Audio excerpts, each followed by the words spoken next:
Σεβαστοί πατέρες και χριστιανοί μου,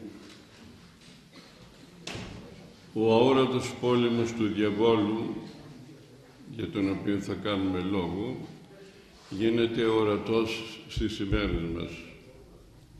Είτε διακομωδώντας τα θεία πρόσωπα και τους ιερούς ορθοδόξους θεσμούς, είτε με τις συκοφαντίες, τα ψεύδη και τις διαβολές. Υπήρχε βλάσιμος θεατρική παράσταση που χεδιολογούσε στις ημέρες μας, στο όνομα δήθεν της τέχνης, το πρόσωπο του Ιησού Χριστού και των Αγίων Αποστόλων. Γιατί ο εισαγγελέας του Αρείου Πάγου δεν ενεργοποίησε τα άρθρα του ποινικού κώδικα 198 και 199 για προσβολή θρησκεύματος, δημόσια εξύβριση του Θεού, την έλλειψη σεβασμού προς τα θεία, την κακόβολον εξύβριση της Ανατολικής Ορθοδόξου Εκκλησίας του Χριστού και δεν προέβη στη διακοπή της θεατρικής παραστάσεως. Ερωτώ γιατί σαν Ορθόδοξος ιερεύς έχω θυχθεί και έχω προσβληθεί. Από μόνο του βέβαια διακόπτω το έργο αυτό το εσχρότατο, διότι δεν προσούρκονται οι θεατές. Αόρατες σκοτεινές δυνάμεις θέλουν να διαλύσουν την Ορθόδοξη πίστη μας, να καταστρέψουν τη γλώσσα μας που είναι η πλουσιότερη όλων των γλωσσών και διαλέκτων σε ολόκληρο τον κόσμο. Και τρίτον, να διαστρεβλώσουν την ελληνική ιστορία μας. Άλλωστε το ζήτησε το 1974 και ο πανίσχυρος τότε Υπουργός Εξωτερικός Γκίζινγκερ, αυτός ο Εβραιοαμερικανός. Και σιγά σιγά ύπουλα και μεθοδικά όχι μόνο το επιδιώκουν αλλά και το κατορθώνουν, άλλοτε επισήμως και με νόμους και άλλοτε με την αλλίωση του πληθυσμού λόγω συρροής λαθρομεταναστών και το κυριότερο με την υπογεννητικότητα, διότι οι εκτρώσεις μας έχουν φτάσει πλέον μέχρι και 400.000 το χρόνο, την μείωση των παιδιών στο ένα ή στο κανένα, την ελεύθερη συμβίωση χωρίς γάμο και παιδιά, την διαστροφή των φύλων χωρίς όρια, την οικονομική εξαθλίωση, την ανεργία και την πείνα στην οποία μας έχουν επιβάλει ξένες και εχθρικές δυνάμεις, την μετανάστευση των Ελλήνων σε ξένες χώρες και τέλος με την έντεκνη πολεμική κατά της Ορθοδόξου Ελλαδικής Εκκλησίας. Και τώρα τελευταία άρχισε μέσω διαδικτύου και τα Facebook ο διασυρμός και διεμπόμπευσης Αγίων Γερόντων ήδη και κοιμημένων, όπως παραδείγματος χάρη του Γέροντος Παϊσίου. Και η θεομαχία δεν σταματά εδώ. Ο διάβολος εύκολα βρίσκει τα όργανά του, αφού στο σύνολό τους οι Έλληνες Ορθόδοξοι Χριστιανοί δεν έχουν μετάνοια. Τους λείπει η ζωντανή πίστη, δεν προσεύχονται και δεν ειστεύουν στο καταδύναμη. Επίσης δεν εκκλησιάζονται, δεν συμμετέχουν στα Πανάγια σωστικά μυστήρια, δεν μελετούν την Αγία Γραφή και αδιαφορούν τελείως για θέματα σωτηρίας ψυχής. Όλα όσα είπαμε μέχρι τώρα ανήκουν στο φοβερό αυτόν αόρατο πόλεμο των δαιμόνων που θέλουν τον κολλασμό των ψυχών μας. Σεβαστοί πατέρες και αδελφοί μου, το 1960 συνέβη ένα τραγικό γεγονός το οποίο ανέφερε και ο ημερήσιος τύπος. Ήμουν τότε διάκονος. Ένα κοριτσάκι 8 ετών σε μια γειτονιά κάποια Κυριακή εμφανίζεται με ένα ολοκένωριο φανταχτερό φουστανάκι. Όλα τα κοριτσάκια της γειτονιάς ζήλεψαν, ειδικότερα όμως μια συμμαθήτρια. «Με γεια» της είπε, αλλά Έβαλε ένα λάκι, ύστερα άρχισε να παριθμεί φανταστικά κουσούρια για το φόρεμα της φίλης και συμμαθήτριας της. Φανερός ήταν ο ερεθισμός της και ο εκνευρισμός της. Οι κατακρίσεις και οι κατηγορίες, η μία πίσω από την άλλη, κόντευε να σκάσει από το κακό της. Την άλλη Κυριακή το καλοντημένο αυτό κοριτσάκι επισκέπτεται και πάλι την δήθεν καλή αυτή φίλη, άδουλα και χαρούμενα. Και μάλιστα αυτό το τόνισαν τότε οι εφημερίδες μετά τον εκκλησιασμό και τη Θεία Κοινωνία που είχε κάνει μαζί με τους γονείς της. «Α, ήλθες, έλα να παίξουμε», της είπε. Εν τω μεταξύ μαζεύτηκαν και άλλα κοριτσάκια της γειτονιάς και το παιχνίδι Κυριακή πρωί ζωήρεψε. Σε λιγάκι όμως ακούστηκαν σπαρακτικές κραυγές. Τι συνέβη? Φοβερή τραγωδία. Το πάθος του φθόνου και της ζήλιας που είχε κυριεύσει το κορίτσι εκείνο, πάθος το οποίο προφανώς και οι γονείς δεν έδωσαν την πρέπουσα προσοχή, άρχισε να βομβαρδίζει το νου της μικρής με αλλεπάλληλους λογισμούς, σκέψεις για το πώς θα απαλλαγεί από το αντικείμενο του φθόνου της, πώς θα απαλλαγεί από τη συμμαθήτριά της. Και ο διάβολος, ο οποίος ανθρωποκτόνος είναι απαρχής, την σπρώχνει να την οδηγήσει την καλωτημένη φίλη της δίπλα σε μια λακκούβα μεγάλη με κατασβηνόμενον ασβέστη, για να της δείξει δήθεν πώς βράζει, πώς κοχλάζει το νερό από τα κομμάτια του ασβέστη. Τη στιγμή που το ανύποπτο κοριτσάκι έβλεπε προσέβαζε η πέτρα μέσα στο νερό, την έσπρωξε απότομα και την έριξε μέσα στη λασπώδη φωτιά. Αποτέλεσμα, τραγικός και φρικτός ο θάνατος της μικρής και μονάκριβης κόρης. Όταν ρωτήθηκε η μικρή φώνησα γιατί το έκαμε αυτό, απάντησε επιλέξει. Ήθελε να μου κάνει την καμπόσο με το καινούργιο της φόρεμα. Δεν μπορούσα να κοιμηθώ, δεν τυχόνευα και έτσι την εκδικήθηκα. Εδώ δεν φταίει μόνο ο διάβολος, αλλά και οι γονείς που δεν φρόντισαν να διορθώσουν το πάθος της κόρης των και στη θέση του να καλλιεργήσουν την καλοσύνη, την αγάπη προς τον πλησίον. Αδελφοί μου, όπως διατονίστηκε στην ιστορία μας, ο διάβολος είναι μπαμπώνυρος και ανθρωποκτόνος απαρχής. Φωνεύει τις ψυχές μας με το να σπέρνει την αμαρτία, δηλαδή την κακία, το φθόνο και τη ζήλια, την πονηριά και το ψεύδος, το θυμό και την οργή, την υπερηφάνεια, την κοινοδοξία, την υποκρισία, την ασέλγεια και τόσα άλλα μοίρια κακά. Αλλά σπρώχνει και τον άνθρωπον ακόμα και να σκοτώνει, με πρώτο φωνιά τον Κάιν όταν σκότωσε τον Άβελ. Από τότε μέχρι σήμερα η ιστορία επαναλαμβάνεται. Φόνοι, πόλεμοι, αλληλοσπαραγμοί. Και αυτό γιατί ο άνθρωπος όχι μόνο δέχεται το μίσος του διαβόλου και πάσχει από αυτό, αλλά πολλές φορές γίνεται και κοινωνός αυτού του μίσους και το σκορπίζει γύρω του. Ας πούμε λοιπόν λίγα λόγια για την τραγική αυτή ύπαρξη που από άγγελος απαστράπτων έγινε σκοτεινός δαίμονας και μόνιμος εχθρός πλέον του Θεού και των ανθρώπων. Ο Εωσφόρος θέλησε να γίνει Θεός, όμοιος στο υψίστου, και στρίσω τον θρόνο μου, είπε, υπεράνω του ουρανού των ουρανών, και έσωμαι όμοιος του υψίστου. Όχι από αγάπη προς τον δημιουργόν του Θεόν, όπως ο μαθητής θέλει να μοιάσει τον διδάσκαλόν του, αλλά από φθόνο και εγωιστική έπαρση, θεομαχώντας κατά του Παναγίου Θεού. Και δυστυχώς τον Εωσφόρο τον ακολούθησαν στην πτώση του και πολλοί άλλοι άγγελοι, όσοι δηλαδή συγκροτούσαν κατά την παράδοση το 10ο αγγελικό τάγμα.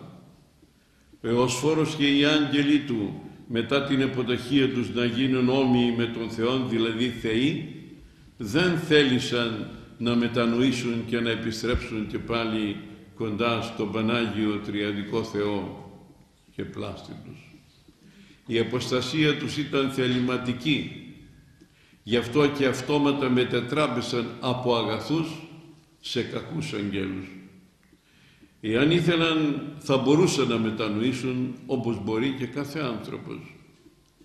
Ακόμα και τώρα, αν ομολογήσουν και φωνάξουν ήμαρτον μπροστά στον Πανάγιο Θεό, θα ξαναγίνουν και πάλι φωτεινοί αγγέλοι.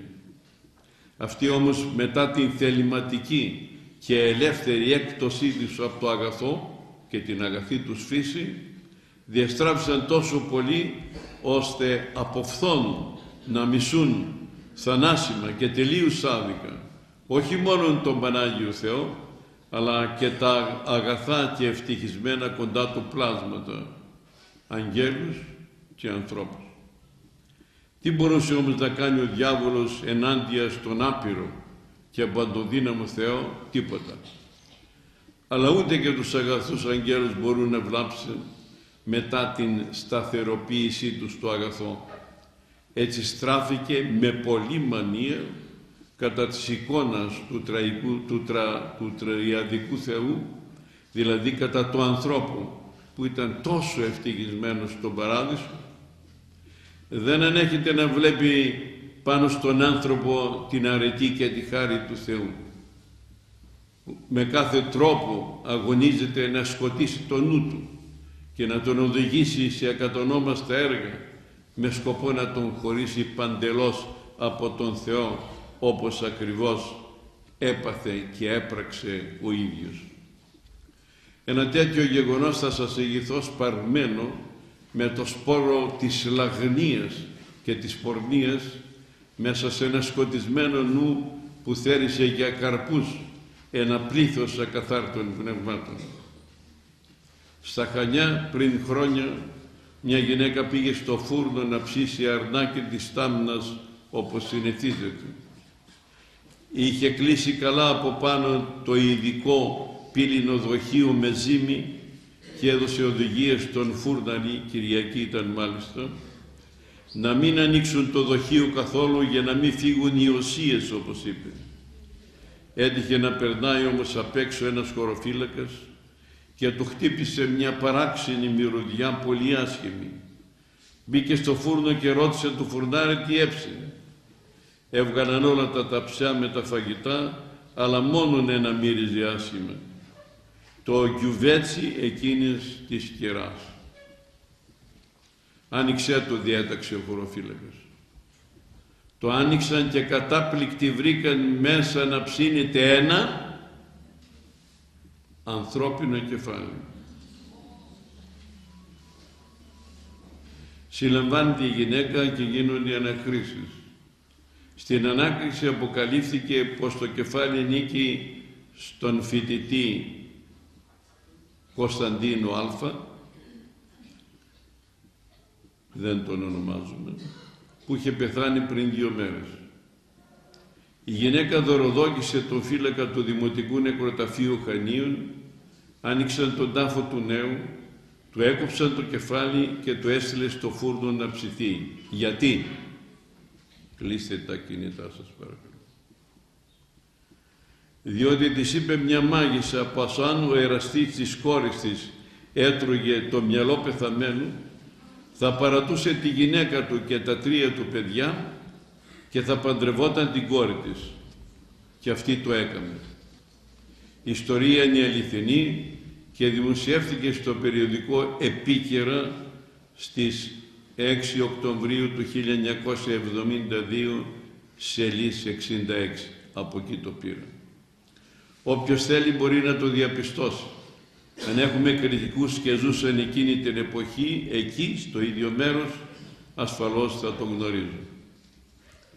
Η κακία των δαιμόνων ξεκίνησε από την προαίρεσή τους και όχι από τη φύση τους. Και στη συνέχεια μεταδόθηκε σε εμάς τους ανθρώπους. Η μοναδική αιτία του κακού επομένως είναι η άρνηση και η στέρεση του αγαθού, του καλού, της αρετής. Το κακό δεν είναι κάτι που προϋπήρχε ή που υπάρχει αυτόνομα. δεν είναι ύπαρξης, δεν είναι αρχή, είναι μη όνομα. Είναι μια κατάσταση που συνδέεται πλέον άμεσα και απόλυτα με την ελευθερία και τη θέληση των ανθρώπων που το διαπράττουν το κακό. Αυτό ακριβώς υπήρξε και η αιτία της σταθεροποιήσεως του διαβόλου και των αγγέλων του θεληματικά και αυτοπροαίρετα μόνον μέσα στο κακό. Ο διάβολος ούτε θέλει ούτε πλέον αγαπά το αγαθό, το καλό, το δίκαιο, το φως, την αλήθεια, την αρετή. Άλλωστε ποιος φέρνει διχόνοιες και εμείς, ποιος θηριομαχεί, ποιος τρέφει τα πάθη μας, ποιος μας βάζει να οργιζόμαστε εναντίον των δικών μας ανθρώπων και να δημιουργούμε τόσες αναστατώσεις μεταξύ μας, ποιος τους θυμούς και τα νεύρα, ποιος δημιουργεί εμφυλίους παραγμούς και πολέμους και αλληλοφαγώματα. Ο διάβολος, αυτός ο μεγάλος απατεώνας, ο ανθρωποκτόνος. Ο διάβολος όμως πειράζει τον άνθρωπο όχι όσο θέλει, αλλά όσο του επιτρέπεται από τον Θεό και πάντοτε ανάλογα με τις δυνάμεις μας. Δεν χρησιμοποιεί βία, δεν μας εξαναγκάζει, δεν παραβιάζει το αυτεξούσιο, δηλαδή τη θέλησή μας. Κάνει μόνον γλυκιά υπόμνηση του κακού. Μας βάζει μία σκέψη, ένα λογισμό. Καμιά φορά τον κάνει τόσο ισχυρό με τις επαναλήψεις, αυτό το λογισμό, που στο τέλος παρασυρώμαστε και πέφτουμε στην αμαρτία. Μας δίνει ένα λουλούδι που έχει κρυμμένα του τα αγκάθια. Μας προσφέρει ένα γλυκό που μέσα του περιέχει δηλητήριο. Μας προτρέπει, μας ψιθυρίζει, μας εξαπατά. Φθονεί και ταράζεται με την πνευματική μας προκοπή. Γι' αυτό και προσπαθεί με κάθε τρόπο να την αναστείλει. Και ό,τι σπέρνεται στις καρδιές μας από το Λόγο του Θεού προσπαθεί να το αφαιρέσει. Η παραβολή του σπορέως είναι απόλυτα διδακτική. Και να αφαιρέσει αυτόν τον λόγο, είτε με τις αδυναμίες μας, τα κουσούρια μας και τα πάθη μας που είναι πολλά, είτε με την λογική και τον ορθολογισμό, είτε με τις διάφορες ηλιστικές κοσμοθεωρίες που εσπάρισαν διαμέσου των αιώνων μέχρι και των ημερών μας. Ο σοσιαλισμός, ο κομμουνισμός, ο καπιταλισμός είναι κοσμοθεωρίες. Απέτυχαν παντελώς να προσφέρουν ευτυχία στον άνθρωπο. Μόνον ο Λόγος του Θεού φέρει την απόλυτη ευτυχία. Μόνον ο Λόγος του Θεού. Όλα τα χρησιμοποίησε σαν όπλα στην αγαπημένη του τακτική, την διαβολή, εξού και διάβολος. Από την εποχή του Αδάμ μέχρι και σήμερα εξακολουθεί να διαβάλει τον Θεό στον άνθρωπο και τον άνθρωπο στο Θεό και τους ανθρώπους μεταξύ τους. Θα διαβάλει τον άντρα στη γυναίκα, τη γυναίκα στον άντρα, τους γονείς εναντίον των παιδιών, τα παιδιά εναντίον των γονέων, τις νύφες εναντίον των πεθερικών και τα πεθερικά εναντίον των νυμφών. Η λέξη διαβολή προέρχεται από το ρήμα διαβάλω που σημαίνει συκοφαντώ. Συκοφαντώ θα πει ψεύτικα κατηγορώ, ακόμα και κατακρίνω. Από τις συκοφαντίες και τα ψεύδη κατά του Θεού και κατά της Εκκλησίας Του, κατά της αρετής και του αγαθού, κατά των αγγέλων και των Αγίων και όλων των ανθρώπων, γιατί όλους τους διαβάλλει, ονομάστηκε διάβολος. Την πρώτη διαβολή την έκαμε στην Εύα. Από την ανταρσία του κατά του Θεού ως εχθρός και πολέμιος ονομάστηκε Σατανάς. Η λέξη Σατάν είναι εβραϊκή και σημαίνει ο ενάντιος, ο αντίδικος, ο επίβουλος. Λέγεται όμως και πονηρός. Τι σημαίνει πονηρός? Η λέξη παράγεται από το πονό, που σημαίνει μοχθό, ταλαιπωρούμε. Πονηρός λοιπόν σε σχέση με το σώμα λέγεται ο ταλέπορος, ο ελεεινός, ο ευρισκόμενος σε αθλία κατάσταση. Και πώς να μην βρίσκεται σε αθλία κατάσταση ο διάβολος εφόσον στερείται της χάριτος του Αγίου Θεού, του φωτός του, της δόξης του και της κοινωνίας μαζί του και περιφέρεται πλέον γυμνός, τετραχυλισμένος, σκοτεινός, απέσιος. Έχει απομακρυνθεί από Αυτόν και αυτή η απομάκρυνσή του τον γέμισε από πόνο και από δυστυχία. Γι' αυτό όσοι από μας είμεθα δούλοι της αμαρτίας, είμεθα δυστυχισμένοι. Και αυτή την ανέκφραστη δυστυχία, επειδή την έχει αδιάσπαστα ενώσει με την κακία, θέλει να την μεταδώσει και την μεταδίδει δυστυχώς στους ανθρώπους και ειδικότερα στους χριστιανούς και ακόμα ειδικότερα στους Έλληνες Ορθοδόξους χριστιανούς. Σε εμάς. Γι' αυτό μας πέταξε από την Εκκλησία και από το σώμα της Εκκλησίας. Να πω 90% θα είναι λίγο, πρέπει να αυξήσω το ποσοστό. Δυστυχώς μόνο 4-5% εκκλησιάζονται.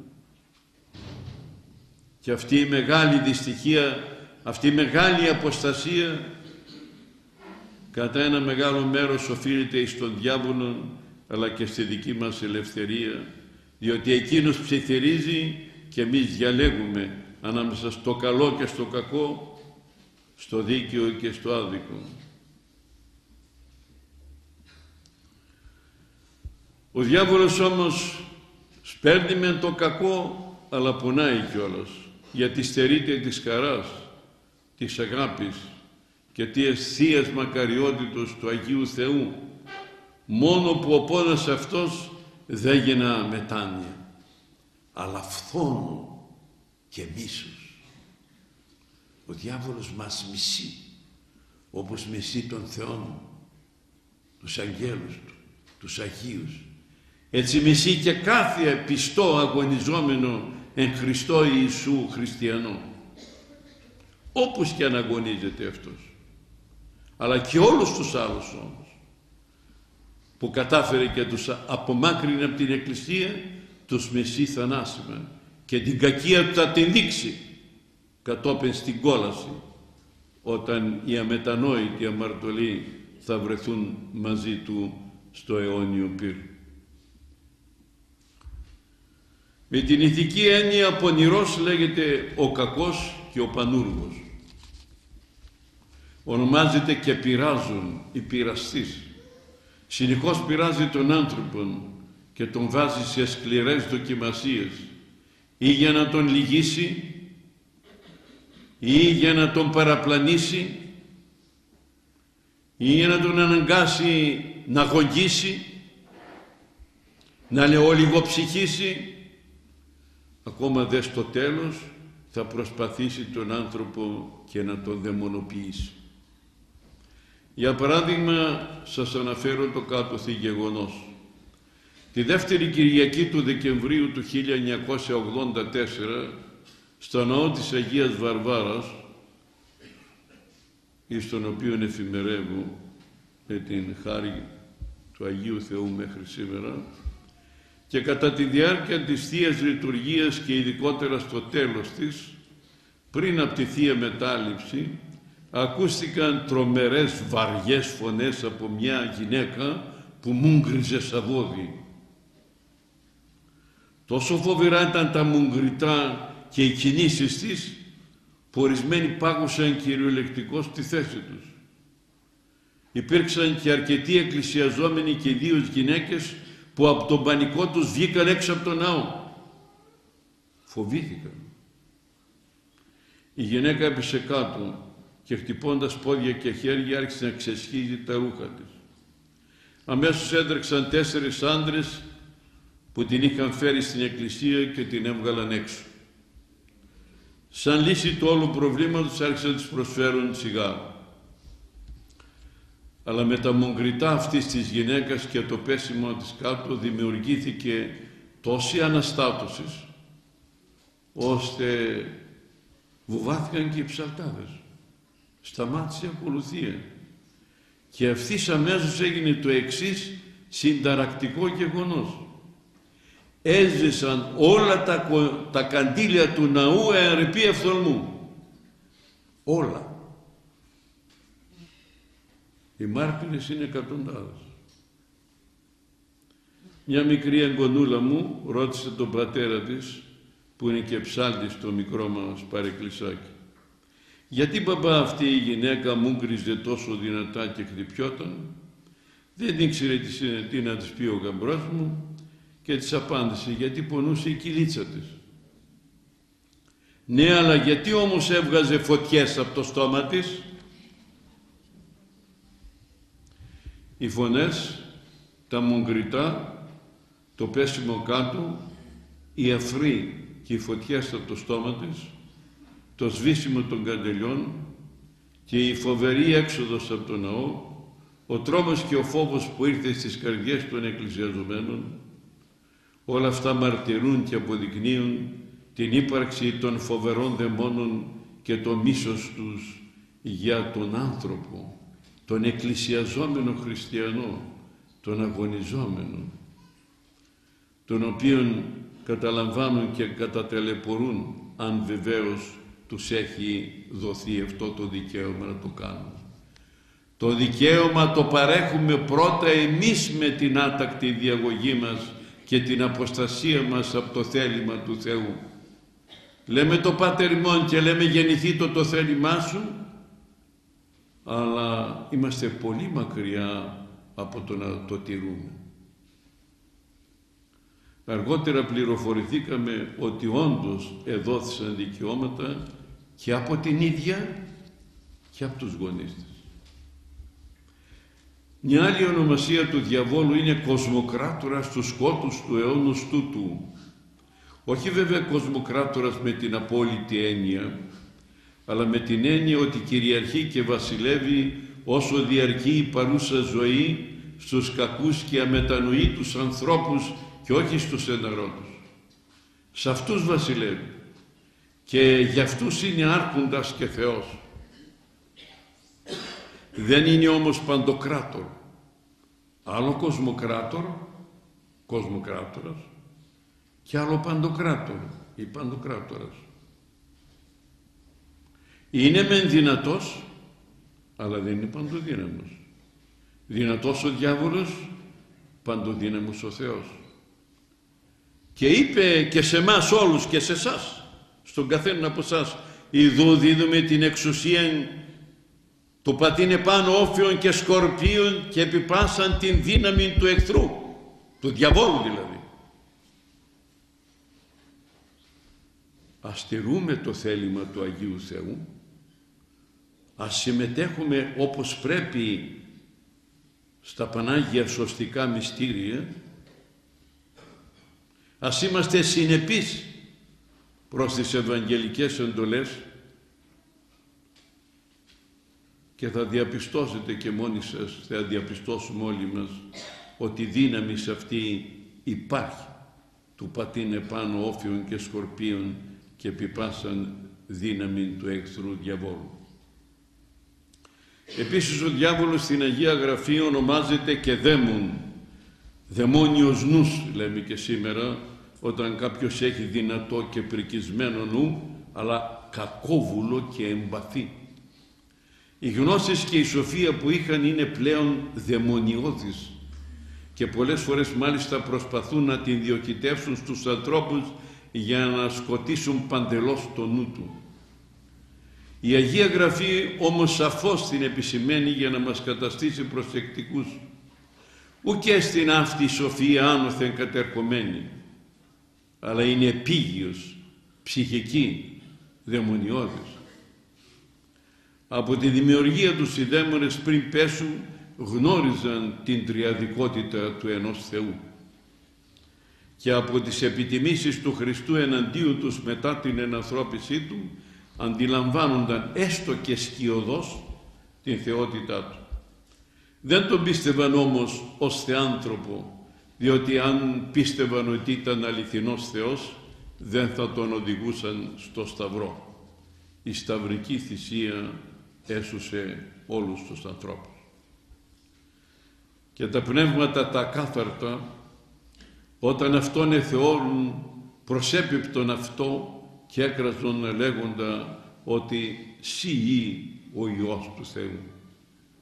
Και τότε ο Ιησούς πολλά επαιτήμα αυτής αυστηρά διέταζε τα ακάθαρτα πνεύματα που ήσαν μέσα στους ανθρώπους, ή να μη φανερών αυτόν ποιήσωση, ότι δηλαδή είναι Υιός Θεού. Ένας Άγιος άνθρωπος, ναι, κάτι το εξεντρικό, ναι, αλλά όχι Θεός ή Θεάνθρωπος ή δεύτερο πρόσωπο της Αγίας Τριάδος.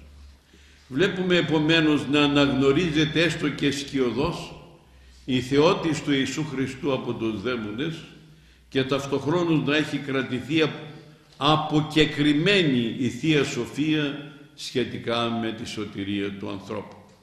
Διότι αν οι δαίμονες γνώριζαν το μυστήριο της σοφίας του Θεού, επαναλαμβάνω, δεν θα εσταύρωναν τον Χριστό.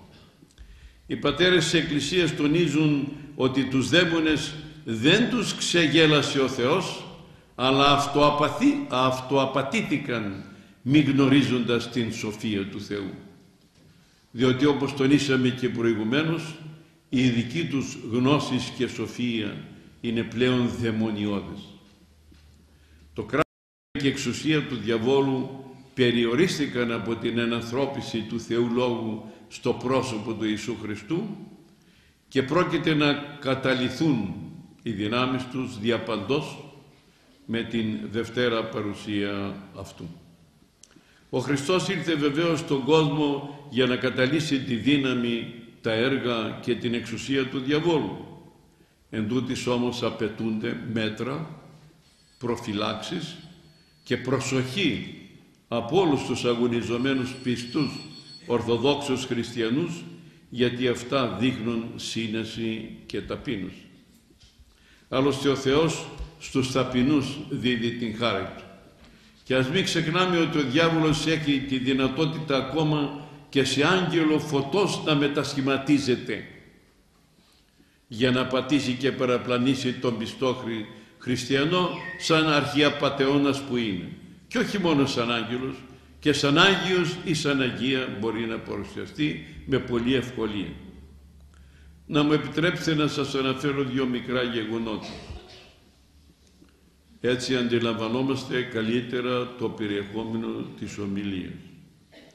Ενθυμούμαι πριν από χρόνια κάποια κυρία χτυπούσε επίμονα την πλαϊνή πόρτα του ιερού προς το τέλος του όρθου. Ήταν βράδυ και κάναμε αγρυπνία.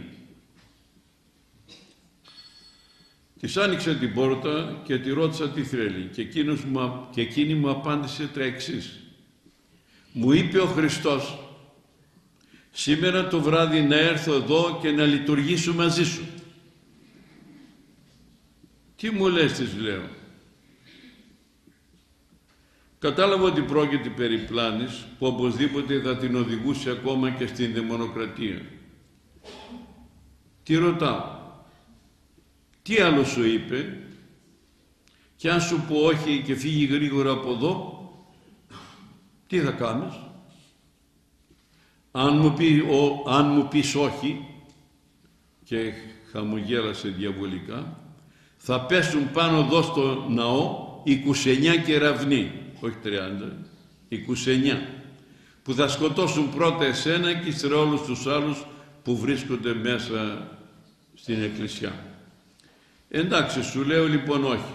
Κάτσε τώρα στο απέναντι παγκάκι και μέτρα τους κεραυνούς που θα πέσουν. Όπως καταλαβαίνετε, δεν έγινε απολύτως τίποτα. Είχε κυριευτεί από το πνεύμα της πλάνης, διέδιδε ότι ήταν απεσταλμένη του Χριστού ως εις Απόστολος και έκανε προφητείες που ποτέ δεν πραγματοποιήθηκαν. Στο τέλος δαιμονίστηκε και την οδήγησαν σε ιδιωτικό ψυχιατρίο. Κατοικούσε στην Αμφιάλη. Εκείνες ακριβώς τις ημέρες είχα και ένα άλλο περιστατικό από κάποια άλλη ψυχή, η οποία ήρθε στο εξομολογητήριο και μου είπε: «Εγώ, Πάτερ, προσεύχομαι μαζί με τους αγγέλους. Όποια προσευχή και να κάνω, ακούω τα βήματά τους να με περικυκλώνουν χαρούμενα καθόν χρόνο προσεύχομαι και να με χαϊδεύουν και με τα φτερά τους. Μόλις όμως σταματήσω την προσευχή, σταματούν και τα βήματα». Και τότε τη ρώτησα: «Δεν μου λες, σε παρακαλώ, πώς αισθάνεσαι εκείνη την ώρα που ακούς τα βήματα να σε τριγυρίζουν και να σε χαϊδεύουν τα αγγελικά φτερά?»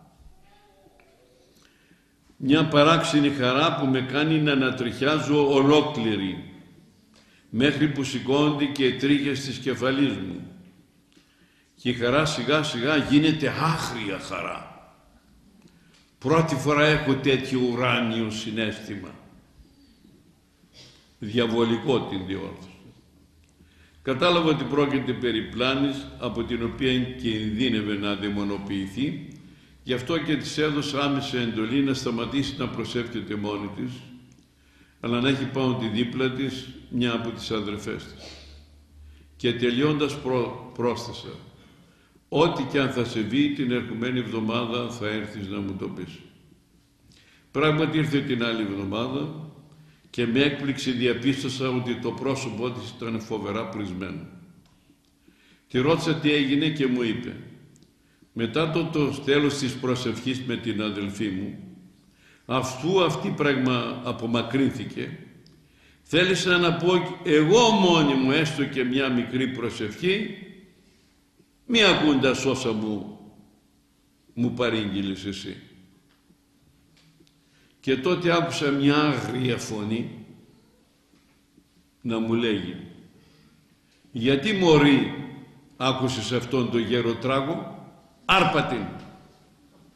Και αισθάνθηκε ένα ισχυρό μπάτσο να μου δίδεται στο αριστερό μου μάγουλο και την άλλη μέρα βρέθηκα πρισμένη ολόκληρη. Όλη την εβδομάδα δεν προσευχήθηκα καθόλου μόνη μου και να είμαι σήμερα εδώ. Της εξήγησα ότι έπεσε σε πλάνη και άρχισε να καταλαμβάνει την ψυχή και το σώμα της πλήθος δαιμονίων. Και ότι αν τα βήματα από τόσο καιρό τα άκουγε και τα αισθανόταν γύρω της, εξακολουθεί να πιστεύει ότι ήταν αγγελικά, στο τέλος θα χαθεί μια για πάντα. Και μόνο από τα λόγια που σου είπε θα έπρεπε να καταλάβεις ότι πίσω από όλα αυτά τόσο καιρό κρυβόταν ο διάβολος. Θα κάνεις μια καθαρή εξομολόγηση από την παιδική σου ηλικία μέχρι τώρα. Θα διαβάζουμε εξορκισμούς μέχρι ότου σε ελευθερώσει ο Θεός από τη δαιμονική αυτή τυραννία.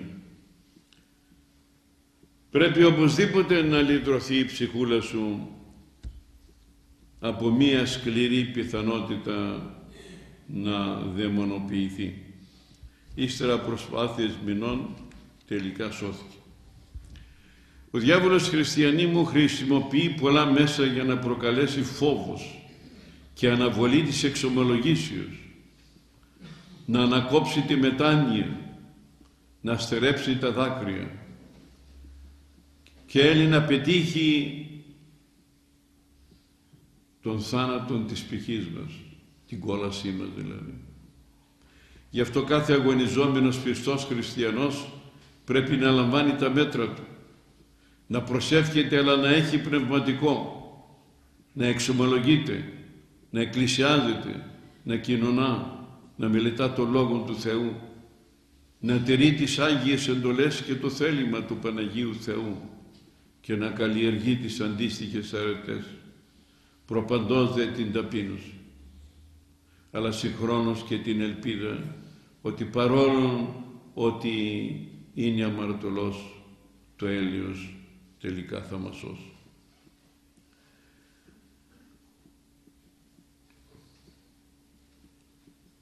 Άλλο ένα σημείο που χρειάζεται μια ιδιαίτερη προσοχή είναι να μην δημιουργήσουμε ψευδαισθήσεις ότι τάχα τα καταφέρνουμε μόνοι μας, γιατί τότε θα μας καταλάβει το θράσος και από το θράσος θα προέλθει περηφάνεια. Προσευχή λοιπόν, νηστεία στο καταδύναμη, προσοχή στις σκέψεις μας, προσοχή στα μάτια μας, προσοχή στη γλώσσα μας, προσοχή δηλαδή στις αισθήσεις μας, όπως και στους λογισμούς μας. Εγρήγορσης κάθε μέρα, μετάνοια με τα δακρύων. Είναι όλα αυτά τα πλέον απαραίτητα μέτρα. Κατά το γρηγορείτε και προσεύχεστε, ή να μη εισέλθετε εις πειρασμόν. Πολλές φορές μπορεί η ψυχή μας να έχει προθυμία για την εκτέλεση των ευαγγελικών εντολών, αλλά το σώμα μας δεν συνακολουθεί. Εάν αγαπάμε τον Θεό, απόδειξη της αγάπης μας προς τον Θεό είναι η τήρηση των εντολών. Του είπε και ο ίδιος: εάν αγαπάτε με, τα εντολάστα σε μας τηρήσετε. Αλλά μας δυσκολεύει το σώμα. Γι' αυτό και είπε ο Κύριος: το μεν πνεύμα πρόθυμον, η δε σάρξ ασθενής. Αλλά παρά τα αυτά όμως, επειδή το σώμα τις περισσότερες φορές ψεύδεται, δώστε όλη τη δύναμή σας. Εκτός βέβαια αν έχουμε μια αρρώστια σε κακή κατάσταση ή έχουμε πλέον γεράματα δύσκολα. Όσον αφορά την διαρκή προσευχή αλλά και την προσοχή που πρέπει να είναι ανίστακτος, ας θυμηθούμε και τα λόγια της Αγίας Γραφής που λέγει «νύψατε, γρηγορήσατε». Ο αντίδικος ημών διάβολος, ως λέον ωρεόμενος περιπατών, ζητών τι να καταπεί, «Ω αντίστητη στερεή την πίστη». Δηλαδή προς αυτόν τον αντίπαλο, τον διάβολο, τον αόρατο εχθρό της ψυχής μας, πρέπει να αντιστεκόμαστε στηριγμένοι σταθερά στο βράχο της πίστεως που είναι ο Κύριος ημών Ιησούς Χριστός. Να λοιπόν που εκτός των άλλων απαιτείται και η ζέωσα πίστης, έστω και ως κόκκος συνάπεως, γιατί αυτή η πίστης μετακινεί όρη, εξεδετερώνει πολέμους, κάνει θαύματα, φωτίζει το νου μας, φυλάγει τα παιδιά μας. Αυτό όμως που εξαφανίζει τελείως τον φόβο των δαιμόνων, που δεν είναι δουλικός αλλά προληπτικός, είναι η θερμή αγάπη προς τον Θεό, όπως το τόνισα και προηγουμένως, αλλά εξ όλης ψυχής, καρδίας, ισχύως, διανοίας, αφού κατά των αδιάψευτων λόγων του Αγίου Θεού η τελή αγάπη έξω βάλει των φόβων της κολάσεως, ότι ο φόβος κόλαση έχει. Και η κόλαση είναι το βασίλειο του σατανά, το βασίλειο των πονηρών πνευμάτων, των δαιμόνων, του διαβόλου.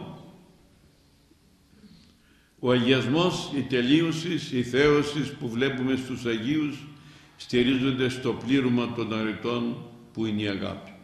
Αλλά και εμείς μπορούμε να την εξασκήσουμε αυτή την αγάπη αρχίζοντας από τον πλησίον τον οποίον βλέπουμε και με την τήρηση των Αγίων εντολών.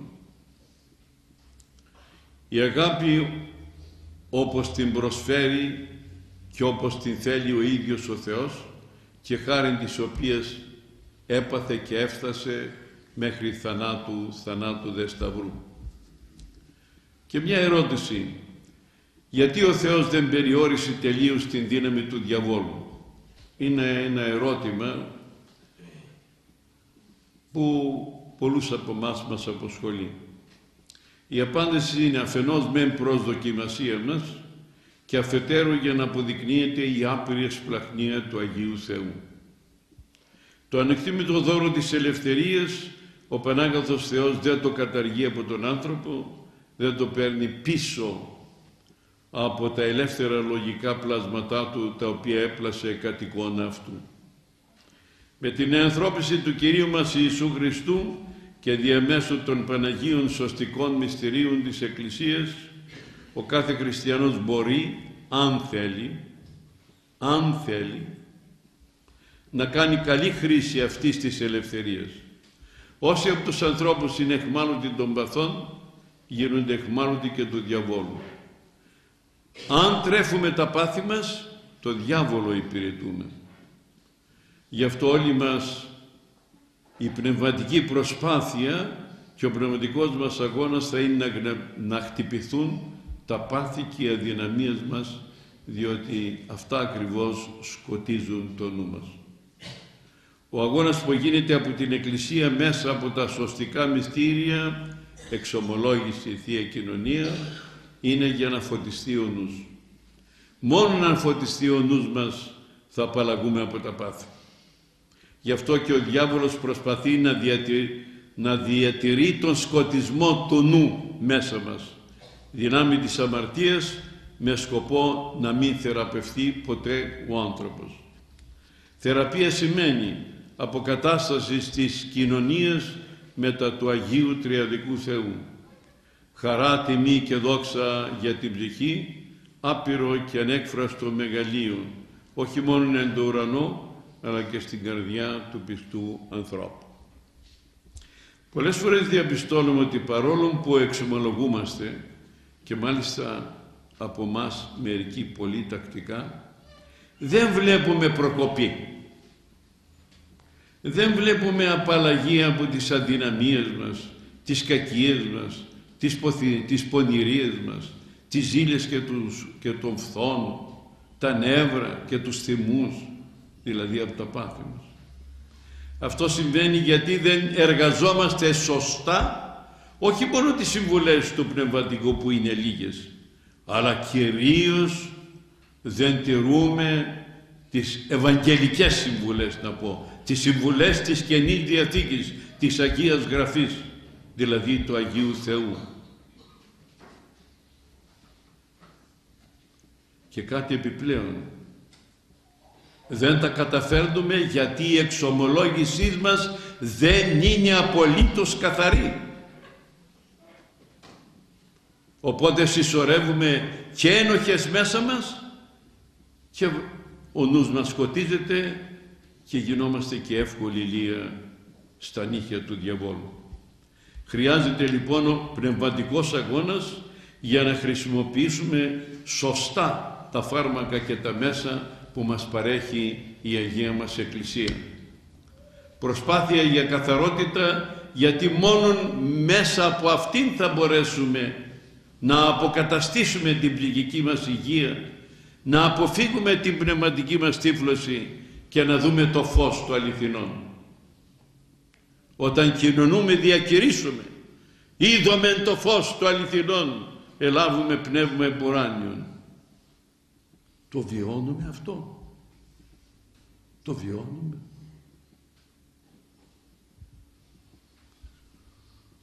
Σε 4 πράγματα πρέπει να δώσουμε ιδιαίτερη προσοχή στον αγώνα μας εναντίον του διαβόλου, όπως μας προτρέπει ο Άγιος Σημεών, ο νέος θεολόγος. Πρώτον, ότι ο Πανάγαθος Τριαδικός Θεός, το πρόσωπο του Ιησού Χριστού, είναι ο μόνος σωτήρας και λυτρωτής. Άλλος σωτήρας δεν υπάρχει. Και μην νομίζετε σας περνάει κάποια ιδέα εσφαλμένη και θολερή ότι εμείς σώζουμε ανθρώπους. Κανένας πνευματικός δεν σώζει ανθρώπους. Ο Θεός σώζει. Μέσον είναι ο πνευματικός.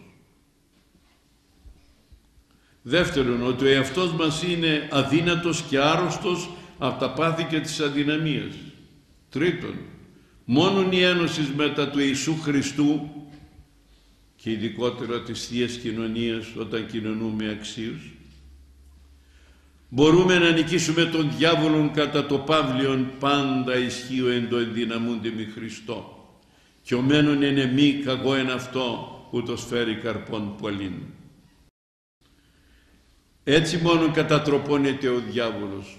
Κατατροπώνεται όσο ζούμε μαζί με τον Χριστόν και για τον Χριστόν. Και τέταρτον, ότι ο διάβολος είναι κρυφός και ύπουλος εχθρός και δεν είναι σχεδόν ποτέ φαντερός. Αν ήταν φανερός θα φυλαγόμαστε. Στην ψυχή μας δεν μπορεί να κάνει κακό παρά μόνον αν εμείς του δώσουμε το δικαίωμα. Και το δικαίωμα αυτό το δούμε όταν κάνουμε συγκατάθεση στο λογισμό, στη σκέψη, στο νου μέσα. Ό,τι δημιουργείται μέσα, ιδίως στη φαντασία. Αν μέσα εκεί δώσουμε συγκαταθέσεις στις αμαρτωλές φαντασίες, στις αμαρτωλές σκέψεις, στις αμαρτωλές προσβολές, τότε αμαρτάνουμε θανάσου. Γι' αυτό λέει και ο Κύριος, πάσο βλέπον τη γυναίκα του άλλου ή τον άντρα της άλλης, με τη διάθεση της επιθυμίας, είδε εμίχευσεν εν την καρδία αυτού ή αυτής. Εμείς λοιπόν διαλέγουμε και το καλό και το κακό, και το άσπρο και το μαύρο, και το δίκαιο και το άδικο, και την αρετή και την κακία. Δικός μας ο ανήφορος, δικός μας είναι ανήφορος. Στενή η πύλη και τεθριμμένη η οδός, η απάγωσα εις την ζωή, και ολίγοι ευρίσκονται σε αυτήν. Αλλά δικός μας και ο κατήφορος. Τι διαλέγουμε, τον ανήφορο ή τον κατήφορο? Γι' αυτό είμαστε υπεύθυνοι για τις προσωπικές μας επιλογές. Παρά τα αυτά ο διάβολος μας πειράζει τόσο όσο επιτρέπει ο Θεός. Αντίστητε το διαβόλο και φεύξετε αφημών, μας λέγει και μας προτρέπει ο αδελφόθεος Ιάκωβος. Αυτό είναι και προτροπή και διαβεβαίωση χρόνους του Θεού, ότι όταν αντιστεκόμαστε στον διάβολο και όταν προσβάλλουμε στεναρή αντίσταση εναντίον του, τότε απομακρύνεται από κοντά μας και δεν μπορεί να μας βλάψει. Υποτάγεται ουν το Θεό, εγγύσατε το Θεό και εγγυεί ημίν, καθαρίσατε χείρας αμαρτωλή και αγνίσατε καρδίας δίψυχη, επανατονίζει ο αδελφόθεος. Δηλαδή υποταχτείτε στο Θεό μέσω της Εκκλησίας, πλησιάστε το Θεό, αγγίξτε Τον και ο Θεός θα σας αγγίξει, θα μπει μέσα σας, διότιίστατε επί της θύρας της καρδίας ημών και κρούει. Αν το ανοίξουμε θα μπει μέσα και θα διπνήσει μαζί μας, θα στηθεί πανηγύρι. Και πρέπει αυτό το πανηγύρι να το ζούμε κάθε φορά που κοινωνούμε των αχράντων μυστηρίων αξίως.